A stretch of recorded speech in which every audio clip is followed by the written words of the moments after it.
अस्सलामुअलैकुम and welcome to my new vlog. तो आज थी हमारे घर में बर्थडे एंड गैस करें किसकी बर्थडे हो सकती है। अगर आप ये सोच रहे हैं कि बर्थडे मेरी थी तो बिल्कुल सही सोच रहे हैं, बर्थडे मेरी ही थी। और अगर आपने नहीं भी सोचा तो फिर भी मैंने आपको बता दिया कि बर्थडे मेरी थी। वैसे मुझे अपनी बर्थडे सेलिब्रेट करने का कोई इतना खास शौक है नहीं, लेकिन मेरी सिस्टर जो उसको बहुत शौक है। लेकिन जब से ये बर्थडे मंथ स्टार्ट हुआ था तो मेरी जो सिस्टर है उसकी क्यूरियोसिटी भी बढ़ गई थी। उसने कहा कि जब तुम्हारी बर्थडे होगी तो हम इस तरीके की डेकोरेशन करेंगे, हम इस तरीके का खाना पकाएंगे एंड सो ऑन।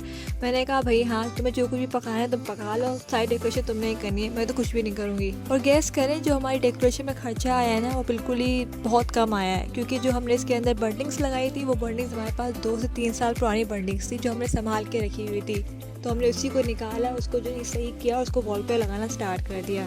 और ये मेरे बर्थडे का सूट था। मुझे वैसे इतना तैयार होने का शौक नहीं है, तो मैंने एक सिंपल सी फ्रॉक निकाली थी और फिर मैंने उसी को वेयर कर लिया था। तो अब आपकी जो बर्थडे गर्ल है वो तैयार होके आ गई थी अपना केक कट करने के लिए। मैंने जो रिबन था बर्थडे गर्ल का वो भी पहन लिया था, फिर मैंने जो इस पर क्राउन भी लगाया था।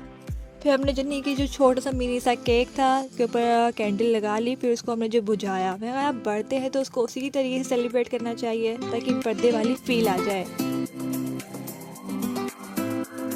तो मेन्यू में जो चीज़ें रखी थी वो हमने इसमें बिरयानी रखी थी, चिकन स्टिक रखी थी और बहुत सारी चीज़ें रखी थी। तो चिकन स्टिक के साथ फ्रेंच फ्राइज बना के रख लिए थे, बनानास मंगवा के रख लिए थे डेकोरेशन के लिए, और मैक्रोनी बनाई थी। फिर चिकन की हमने मैक्रोनी बना ली थी। हमने सब चीज़ें वो बनाई हैं जो हम लोग खाते हैं, तो हमने कहा कि जो चीज़ खाते हैं वही बनाई जाए, पर जो में कोई ऐसी चीज़ बना लो यार देखो जो बाद में खाई ना जाए। तो ये चीज़ें ऐसी होती है हम रख के भी खा सकते हैं। इसके साथ हमने छोले भी बना लिए थे।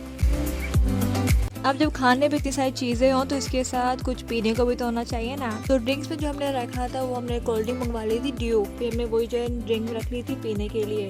अब इतना सारा खाना है, जब खाएंगे तो उसको डाइजेस्ट भी तो करना होगा, डाइजेस्ट के लिए कोल्ड ड्रिंक का होना ज़रूरी होता है, तो इसलिए हमने कोल्ड ड्रिंक मंगवा के रख ली थी। तो ये था मेरा छोटा सा मिनी सा ब्लॉग। उम्मीद करती हूँ आपको ब्लॉग अच्छा लगा होगा। अगर अच्छा लगा है तो प्लीज़ लाइक करें, शेयर करें एंड सब्सक्राइब करना बिल्कुल ना भूलिएगा। अल्लाह हाफिज़।